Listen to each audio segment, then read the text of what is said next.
నరసయ్య తాత మధ్యలో మోతా కార్యక్రమంలో మహాపత్రికను తీసుకొని వచ్చిన మహాపత్రికలో ఏం రాసుకొచ్చిరయ్యా ముందుగాల ఆయువన వార్తలు అంటే రాజీనామా చేస్తా. పోచారం శ్రీనివాసరెడ్డి సంచలన వ్యాఖ్యలు. నాపై తప్పుడు ప్రచారం చేస్తున్నారు.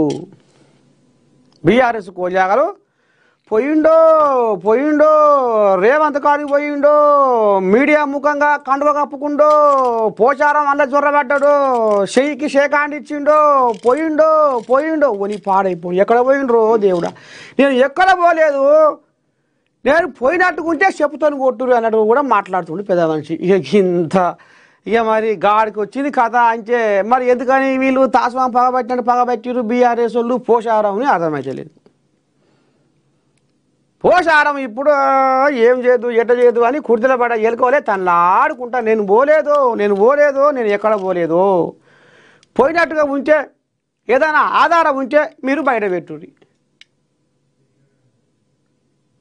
నన్ను ఎందుకు బదనామం చేస్తుర్రు, నా పైన ఎందుకు మీరు తప్పుడు ప్రచారం చేస్తుర్రు, ఎందుకు బట్టగాల్చి మీదేసి నన్ను హరో శమ అనిపిస్తుర్రు అని కళ్ళ నిండా నీళ్లు తీసి నిన్న ఈ కోయాగా మరో మొత్తుకొని పాడి చేసింది. ఇంకా ఈ కోయాగా ఏమన్నదో ఒక్కసారి మనం విందాం.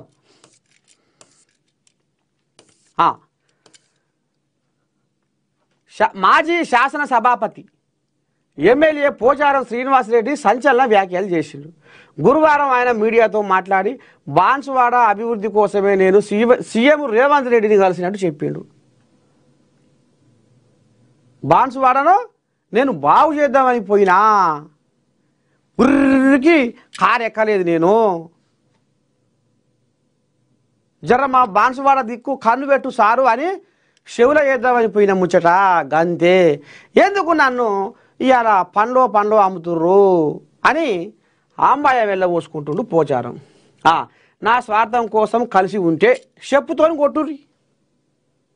నా అక్కెల కోసం, నా స్వార్థం కోసం, నా పని కోసం, నా సొంత ఎజెండా కోసం నేనేమన్నా కలిసినట్టుగా మీకేమన్నా ఆధారం దొరికితే చెప్పుతోని కొట్టుర్రి అని కూడా అంటుంది కోయాగా. అవసరమైతే రాజీనామా కూడా తాను సిద్ధమే అని ప్రకటించారు. ప్రజలకు హాని కలిగించే పని జీవితంలో చేయబోను అని అన్నారు. ప్రజాసేవ చేసేందుకు రాజకీయాలు కొనసాగుతున్నానని చెప్పారు. ప్రజలే నా కుటుంబ సభ్యులుగా భావిస్తానని చెప్పారు. ఉన్నంతకాలం ఇలాగే జీవిస్తా అని స్పష్టం చేసిండట. కానీ కొంతమంది కావాలని నా మీద బురద జల్లే ప్రయత్నం చేస్తున్నారు, తప్పుడు ఆరోపణలు చేస్తున్నారు. ఏదో ఆశించి సీఎం రేవంత్ రెడ్డిని కలిశానని నెగటివ్గా నాపై తప్పుడు ప్రచారం చేస్తున్నారు.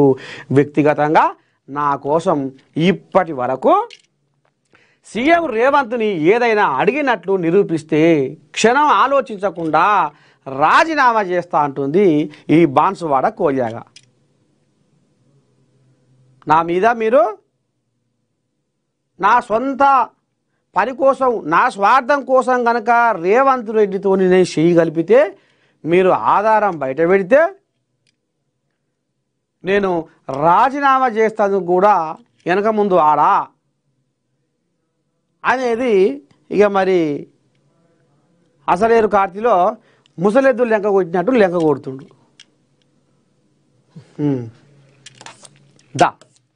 ఇక పోతే మాదంతా ఒకే కుటుంబం, శేషగట్టాల్లో చేసినాము, పెట్టెగట్టాల్లో వేచినాము, బదనాము శేషతీరుగా చేసినాము, నింద మోపెతీరుగా మోపినాము, ఇప్పుడు మాదంతా ఒకే కుటుంబము అని పలుకులు పలుకుతుంది సురేఖక్క.